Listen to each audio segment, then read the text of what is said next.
Hello guys, আসসালামু আলাইকুম। কেমন আছেন সবাই? আশা করছি যে যেখান থেকে আমার ব্লগটি দেখবেন সবাই ভালো আছে। তো আজকে কিন্তু পিরোজপুরে চলে আসছি এবং পিরোজপুরে আমি যে গাছ দেখিয়েছিলাম, মাশাল্লাহ মাশাল্লাহ মাশাল্লাহ, গাছে কিন্তু অনেক লাউ হয়েছে, প্রায় 7 থেকে 8টা লাউ হয়েছে।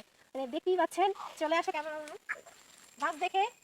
আচ্ছা, দেখুন এত সুন্দর লাউ, আসলে মনটাই ভরে গেছে যে মানে ফার্স্ট টাইম এত সুন্দর গাছে মানে এত লাউ হয়েছে। এই একটা আরো আগা, এই যে এই একটা লাউ হয়েছে, এই যে দেন এই একটা লাউ হয়েছে, এই ভিতরে এই একটা লাউ হয়েছে, এইখানে এই আর একটা লাউ হয়েছে, এই একটা লাউ হয়েছে, ভিতরে ছোট ছোট লাউ মানে অগণিত, আসলে মানে গুণে শেষ করা যাবে না। আচ্ছা তুমি একটু সরো, গাছ দেখে আসো এদিকে। তো আমি আজকে চিন্তা করছি, আমি যেহেতু পিরোজপুরে আসছি, আমি এবার চলে যাব, তো আমি একটা লাউ কাটবো। আমি এত শখ করে গাছ লাগিয়েছি, মানে ফার্স্ট টাইম চোখে দেখা দেখতে পেলাম। কিন্তু যাই হোক, আল্লাহ দিলে আসলে সবই হয়।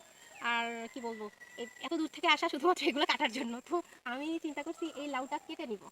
আমার ছাড়া এই লাউটা মানে একবারে কচি আছে, তো লাউটা কেটে নিব, কেটে বাসায় দিব। বাসায় হয়তো বা আমার খাওয়া হবে না, আমি যেহেতু খুলনা চলে যাব, তো বাসার মানুষ তো খাবে। আমার বাবা খুব লাউ পছন্দ করে, চিন্তা করছি এটা কেটে আব্বুকে দিয়ে আসবো।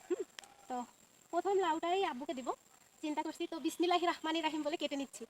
বিসমিল্লাহ। তুমি ধরবা, আমি কাটবো? না, আমিও তো এই গাছে অনেক চর্চা করছি। পরে হ্যাঁ, তুমিও দেখছো আমার অবর্তমানে, আমার বোনই দেখেছে। তো যাই হোক, বিসমিল্লাহ বলে কেটে দিচ্ছি। সবাই দোয়া করবে। কাটো কাটো। বিসমিল্লাহির রহমানির রহিম। ছুরিটা মনে হচ্ছে ভোতা। না, বড় চুরিটা পাই নাই।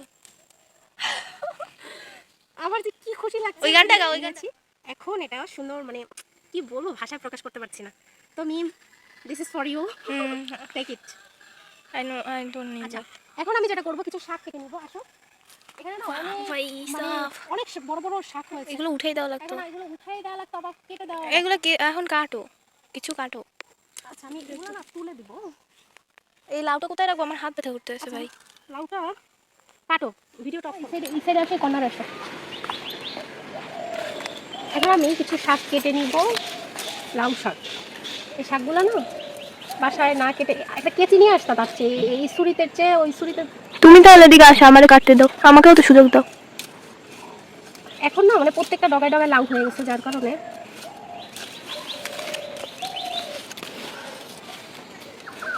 ওদের আমি এত কেটে খেতে বলি, তাও তোরা খাবি না।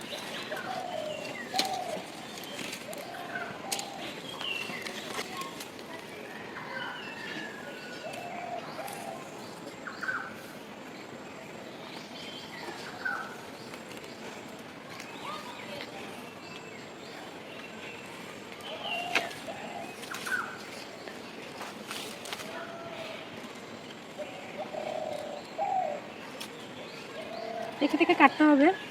আমার দাও, আমি কাটতে। না, তুমি পারবা না আপু। আমি এর আগে কাটছি। এরা কাটছিলা? হুম। এটা কোথা দিয়ে কাটবো? এত পরিমাণ কি হয়েছে কি বলে, মানে শাকগুলো না জড়াই গেছে একটার সাথে আরেকটা, বুঝতে পারছি।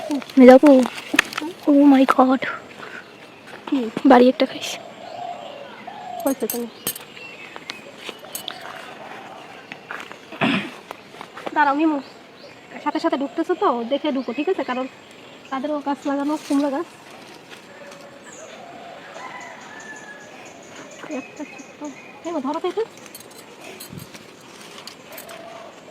কিন্তু এটা লাউ আছে, কাটা যাবে না। কারে কি দিব এটা বুঝতেছি না, কারণ তুমি এইখান দিয়ে এইটা কাটো, এইটা কোনো কিছু হয় নাই। ওই ও না, ওটা কাটা যাবে না আপু, ওটা ওটা লাউ হয় নাই তো। ওটা ওটা মেইন ডগা, ওটা কাটা যাবে। টেঙ্গি গুলো কাটতে কাটতে হবে। ধরো এই সাইডে আসো, ওই গাছ নিচে গাছ দেখো। আমার পা